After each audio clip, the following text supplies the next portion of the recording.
Isang water patrol expedition ang isinasagawa ng grupong Greenpeace na nagsimula sa Nangka River sa Marikina. Layunin raw nitong idokumento ang mga toxic waste sa dagat at tuluyang masolusyonan ang pagkalat ng mga ito. May news to go si Mariz Umali. Mariz?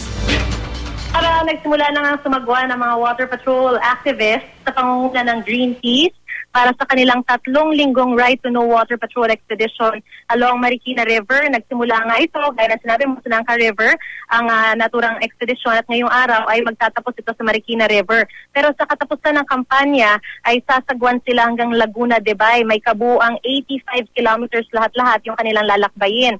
Layo ng expedition ito na malaman kung ano-ano nga ba yung mga basura, chemical at iba pang mga pollutants at toxic waste na sumisira sa ating mga tubig. Habang sumasagwan, ay aalamin at idodokumento rin ng mga water patrollers sa mga posibleng water pollution hotspots.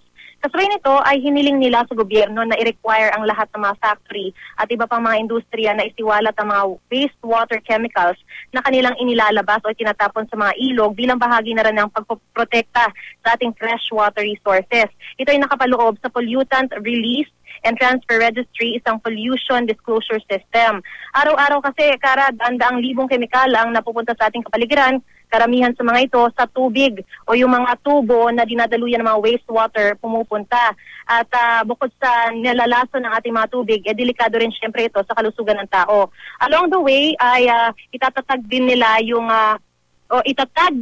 mga tutukuyin na mga tubo o linya ng tubig na posibleng nagtatapon ng chemical at toxic waste. Nagkaroon din ng public engagement along the way, parang tumitigil sila at kung saan tinataas nila yung awareness ng mga tao sa mga bagay na nakakasira sa ating tubig, ano ba yung pwede nilang magawa, lalo pa sa palapit ang panahon ng tagtuyot dahil sa El Nino. Lahat ng itong para makatulong sa pagbabawas ng mga bagay na nakasisira sa ating tubig at maibsan din yung pangamba na balang araw ay kakapusin tayo sa magagamit at maiinom na tubig. Maraming salamat, Mariz Umali.